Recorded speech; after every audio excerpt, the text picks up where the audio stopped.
there's breaking news happening right now. Israeli air and ground forces are stepping up operations in the Gaza Strip. Israel's chief military spokesperson has reported. Israeli military spokesman Rear Admiral Daniel Hagari said ground forces were expanding their activity Friday evening in Gaza and acting with great force to achieve the objectives of the war. Israel says it targets of Hamas fighters and infrastructure the militants operate from among civilians, putting them in danger. Hagari also said the Air Force was conducting extensive strikes on Hamas tunnels, which are extensive all the way through the Gaza Strip. Earlier on Friday, Palestinian mobile phone service provider Jawal said that services including phone and internet had been cut by heavy bombardment. Israel has amassed hundreds of thousands of troops along the border with Gaza ahead of an expected ground offensive. Earlier Friday, the military said ground forces conducted their second hours-long incursion inside Gaza in as many days, striking dozens of military targets over the past 24 hours. Defense Minister Yoav Gallant told a small group of foreign reporters that Israel expects a long and difficult ground offensive into Gaza soon. Quote, "It will take a long time to dismantle Hamas's vast network of tunnels." Israel has said it has been preparing a ground invasion, but has been urged by the US and Arab countries to delay an operation that would multiply the number of civilian casualties in the densely populated coastal strip and might ignite a wider conflict. That followed a shock attack by hundreds of Hamas gunmen, of course, who committed a terrorist attack rampaging through Israeli communities close to the Gaza Strip, killing 1,400 people and dragging more than 200 into captivity. Among those hostages dragged by the Hamas terrorists into Gaza are very elderly people, women, and very young children. Tactics never done, of course, in legitimate acts of war and constitute war crimes. And of course, horrifically, the slaughter, rape, burning alive, and according to Colonel Chaim Weisberg, whose job it is to identify the bodies of victims of Israel's worst massacre, this is very graphic, cutting a pregnant woman's fetus out of her while she was still alive, then killing her, along with more gruesome atrocities of over 1,400 Israelis, as I mentioned, constituting war crimes of the most depraved kind. Quoting an article from the Daily Mail, Weisberg said he had, quote, "seen babies with their heads chopped off, soldiers and civilians whose genitals had been cut off, as well as women who were raped. They filed a pregnant woman. A terrorist arrives, he disembowels her, takes out the fetus, and in front of her he comes out and massacres the baby before killing her. Everything is filmed. Babies whose heads were decapitated, soldiers whose genitals were cut off, small and elderly women were raped." Weisberg added, "The Shura military base near Tel Aviv has been turned into a huge morgue where the Israeli Defense Force, Rabbinate Corps, and volunteers are working to identify the mutilated bodies they are pulling out of a countless stream of body bags. Quote, we are in an abnormal situation and that is why it is taking so much time to identify the bodies," Weisberg told the Jewish Insider. "In most cases, we've had to identify people via deep tissue DNA or dental records because there is nothing left. And we are still getting bodies. Last night we received an additional 73 body parts." Weisberg added, quote, "These are things we have not seen since the Nazis. We are seeing trucks arriving with whole families inside. Grandparents, mothers, fathers, and children." He revealed that many of the bodies he sees are so badly charred it's hard to identify them. Weisberg revealed it was only after a CT scan it was revealed one charred body was in fact a mother holding her baby in a tight embrace. As reported by CBS News, 43 minutes of these graphic videos and photos were shown to journalists from around the world. The IDF said it compiled the images from militants' own body cameras. This was live streamed by Hamas in many instances, victims' dash cams and cell phones and security cameras. I personally have seen some of these videos and they are the most horrific things I've ever seen in my life. Hamas, backed by Israel's main regional enemy Iran, has had years to prepare its defenses. Over the years, Israel has uncovered a sophisticated network of tunnels and Hamas has fired missiles at Israel since launching the October 7 attack. A ground invasion is expected to cause even higher casualties as Israeli forces and Hamas battle in dense residential areas. Over the past week, Israel has allowed more than 80 trucks with aid to enter from Egypt through the Rafah crossing, including 10 trucks of food, medicine, and other supplies Friday morning. The convoys meet only a tiny fraction, unfortunately, of Gaza's needs amid a worsening humanitarian collapse. So those are some of the most immediate facts, more unfolding facts in a moment, but I would like to open it first to my co-anchors here today for their thoughts. I'd love to go first to Jordan for your reactions. Well, I mean, that was a lot. And, you know, I see a lot of the viewers upset by the framing. I mean, I think when we're talking about an invasion, we, of course, acknowledge the atrocities Hamas committed. But since then, over the past few weeks, 7,000 people have been killed at least, including 3,000 children. Just as we're all upset by what Hamas did, I would urge everybody to also be upset for innocent civilians in Gaza who are being killed, who've had their communications blacked out, who, as of reportedly within this last hour, are now being subject to yet another white phosphorus attack. With Al-Shifa Hospital, the largest hospital in Gaza, potentially being the next target, which is currently holding 50 to 60,000 people who are already displaced and in an area that they were told to go to. That has the makings of an atrocity. I cannot stress enough how we have to center the humanity in all of our discussions here.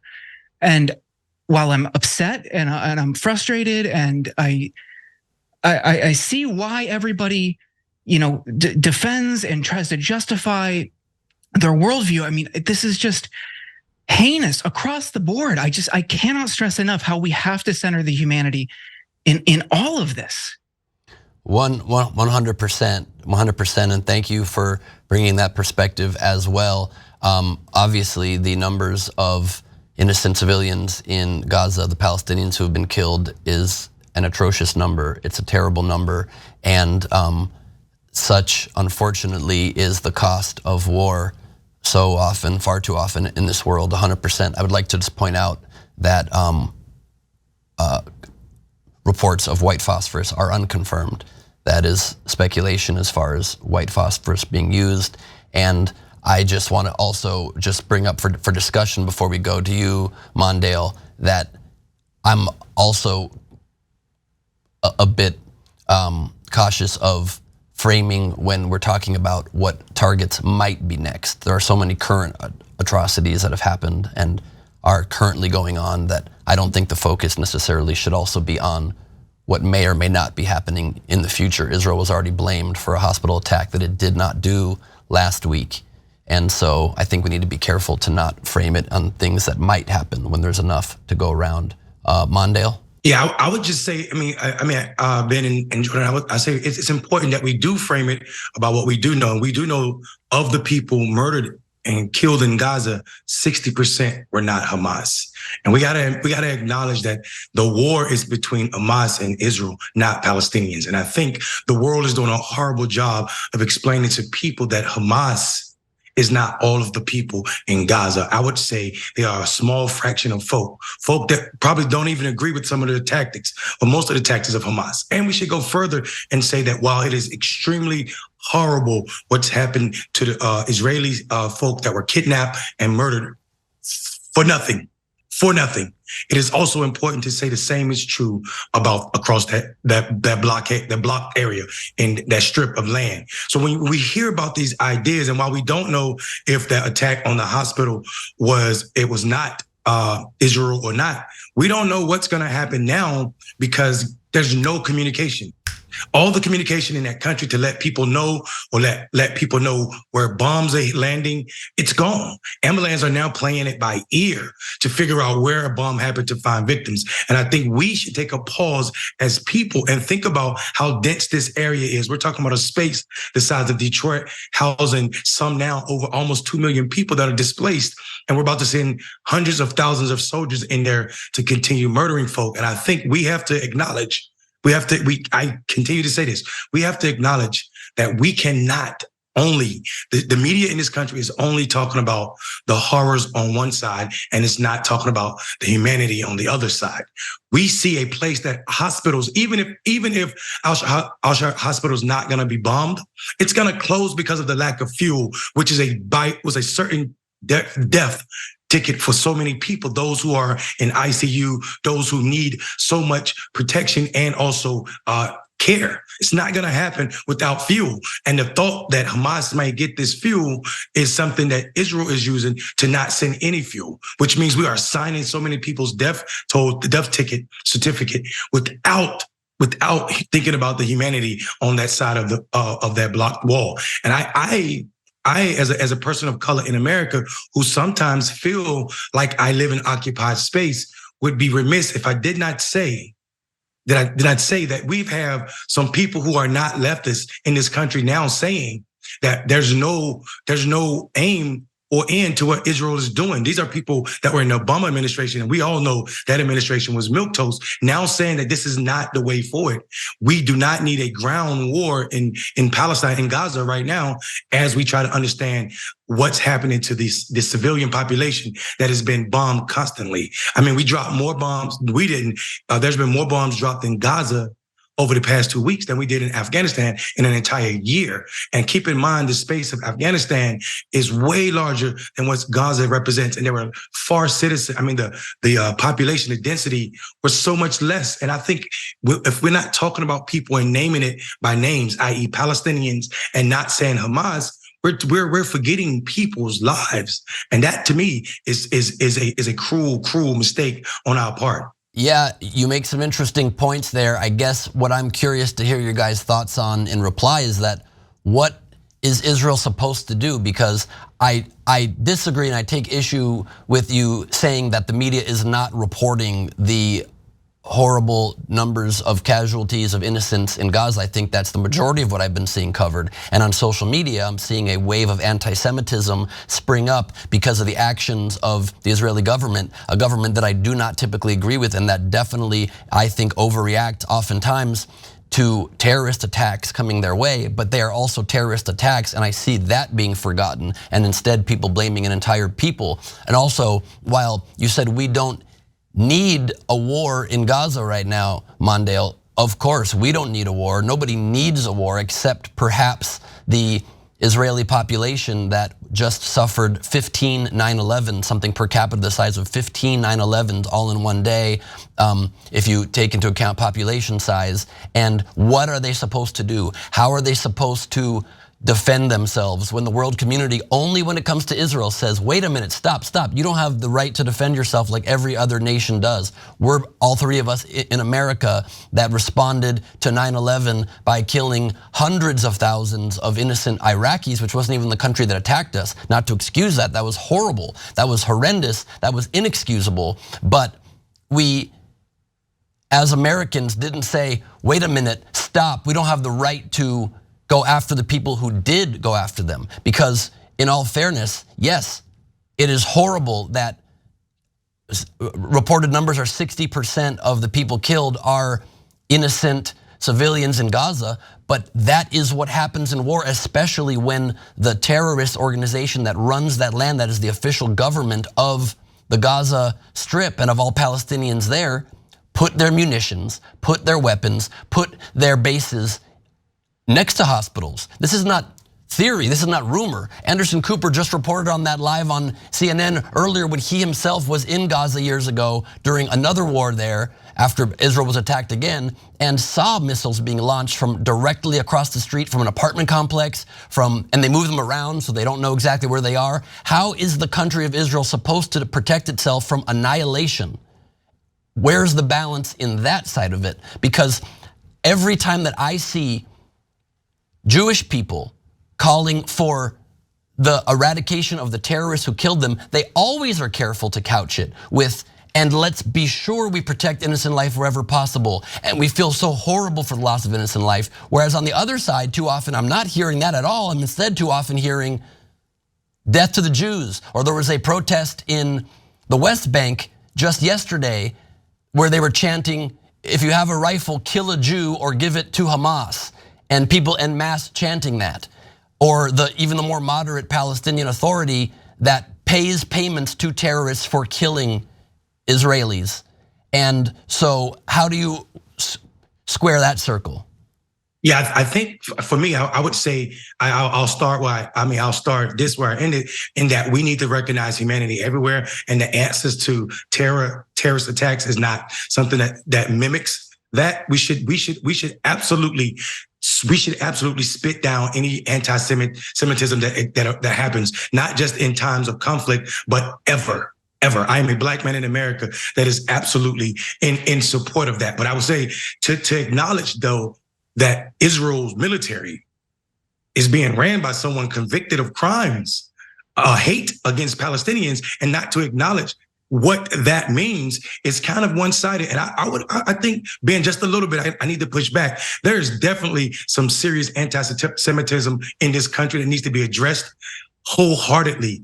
I would also say that the mainstream media has not been overwhelmingly covering the Palestinian numbers. I think the pushback we saw from American media is that CNN has an entire team in Israel right now, and that is not duplicated in the Gaza Strip.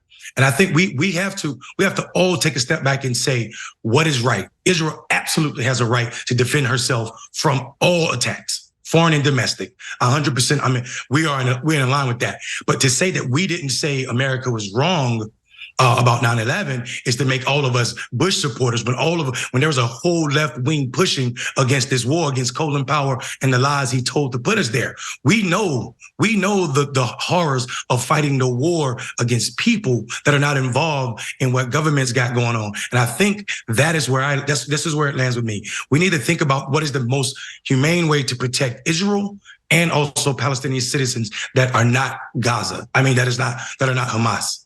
I totally agree with that. Yeah, I'd love to hear you, Jordan. Yeah, I mean, to pick up on a point Mondale was making, comparing it to 9/11, comparing the US's response to 9/11. I mean, we just had a moment last year where we were finally able to celebrate the withdrawal from Afghanistan. And there was, I thought, a tacit acknowledgement that was a huge miscalculation and error. Just that the broader war on terror, the 20 years that we were in that region, the devastation, like you pointed out, Ben, that we caused there in retaliation. I thought there was at least some consensus that was morally and ethically wrong, and we see the effect that it had on people in that region, the long-lasting effect, the terror groups that were spawned as part of that war, that went on to create new problems in that region for, again, people who had nothing to do with it. So I think we could learn. One person in the immediate aftermath of 9/11 spoke up, and that was Barbara Lee. And she was widely ridiculed. She was criticized. Her loyalty to this country, her patriotism was questioned. And over time, she was vindicated because she had the courage to speak up in a very difficult and emotionally charged moment, urging people not to be guided by vengeance or hate, but to think, to center diplomacy. I mean, these things, maybe that's not the exact calculation here, but just not rushing to judgment, not rushing to vengeance, and preventing avoidable deaths. We really should have listened to her. And, across the board, I see obviously a rise in anti-Semitism, obviously a rise in Islamophobia. And to me, that strikes me as how people relate to war, how they consume it, how they process it, how they take part in it from home when they're, watching things on TV or they're consuming social media posts. And war is a uniquely evil force in this world and in humanity. And it brings out the worst aspects in humanity.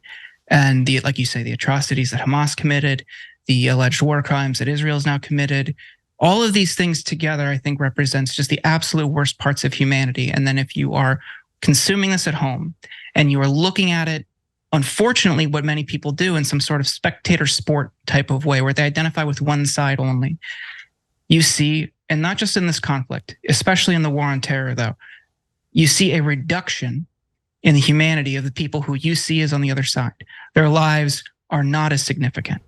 We especially see that in our jingoistic foreign policy here in the US. We saw that across the Middle East throughout the war on terror, that civilian casualties on the other side were just collateral damage. No, they are human beings, and every single one of them matters equally. We should fight to protect all of them. And I think that's the kind of coverage we want to see in our media. And I've seen the same things that Mondale has. We definitely have seen in the immediate aftermath, it was a rush to support Israel. Yeah, they encountered a horrific attack. And it has not been the same for people, just regular people, women and children in Gaza. And Al Jazeera is like the one outlet that I've turned to just to see latest developments, especially as the U.S., and this is a different factor, but especially as the U.S. has been focused on the replacement for the House Speaker. But Jordan, we saw the U.S. government saying Al Jazeera needs to tone it down and tone down their rhetoric. And it's I don't think that's right. Never single out any network. I don't think you should tone down anything like that. But again, I just push back on that because, as you say, CNN's got crews in Israel, NBC News has crews in Gaza, and I'm watching every night on the NBC Nightly News video of children under rubble, and they are not sugarcoating that. And we're all being made very aware of that horrible tragedy, 100%. And I agree with what you said, Mondale, too. We need to focus on our common humanity as much as we possibly can, and never forget that Israelis and Palestinians are human beings, and we are all the same in that way. I just don't understand why the world is not then rallying behind the common enemy of the terrorist group Hamas that is keeping the Palestinians hostage, as well as the Israelis under constant fear of death. A couple of quick quotes before we go to break and move on to other stories here. But if you don't know about Hamas very much, if you doubt what Hamas is really about, listen to a former member of Hamas himself, Mossab Hassan Youssef, who just did a fascinating interview with Piers Morgan. We unfortunately are not allowed to use the footage, but his father is a Hamas co-founder, Sheikh Hassan Youssef. He said the following: "What were the intended plans for Hamas?" Piers asked him, and he said, and I quote, when it was developed, what the plan was: "Since its establishment, Hamas has one goal in mind, which is the annihilation of the state of Israel." He was then imprisoned by the Israelis with other Hamas soldiers and witnessed Hamas leaders and soldiers brutalizing and torturing their own people for 27 months in Israeli prisons. He then said that that Hamas themselves opened the gate of hell on the Palestinian people, and they are the ones responsible for this. He said that they have been willing to sacrifice so many Palestinian children, the entire Palestinian people, and use them as fuel just to justify their ideological agendas, their religious agendas. These are direct quotes. He said they don't care, quote, "for the human life. We have to separate between the Palestinian cause and Hamas cause. Hamas is a sick one. Hamas cause is a sick one, and it's coming from a pit of hell, and they need to be removed from power. This is my message as an ex-Hamas member, as son of one of Hamas founders, that enough of this. If we do not stop them now, the next war is going to be deadlier, and only God knows what will happen next if Hamas is not finished as soon as possible," is what he said. He said that the people had to endure, quote, "and to endure violence, many wars for the sake of Hamas's lust for power. Hamas has been trying to destroy Israel for 35 years. If they insist," continuing the quote, "if they insist on annihilating Israel, and of course if Iran keeps on insisting on this goal, this means the destruction of the entire region, because the only uncertain outcome of this is that, because Israel is going nowhere." And he said, his own words, "Many civilians are dying. I understand this. Their blood is on the hands of Hamas and Hamas only." And he says anyone who takes their side, I'm still quoting, "is participating in their crime." So I don't see how worldwide we can't just get behind the fact that Palestinians and Israelis and all global citizens need to be against a terrorist organization that does not respect human rights and refuses to be a partner for any possible peace, including the 6 times Israel has offered peace. And as far as the war widening and Iran being involved, where the US just struck Iranian supporting targets today. The US warplane struck targets in eastern Syria, and the Pentagon said were linked to Iran's Revolutionary Guard after a string of attacks on American forces. And so the US does not have any interest in engaging further hostilities, but already sabers are rattling, and we hope that this can be contained, and perhaps it can be if we can all unite against a common enemy of terrorism, which used to be pretty easy to do. Thanks for watching. If you become a member, you get to watch all this ad-free, except for, of course, this ad. Still, hit the join button below.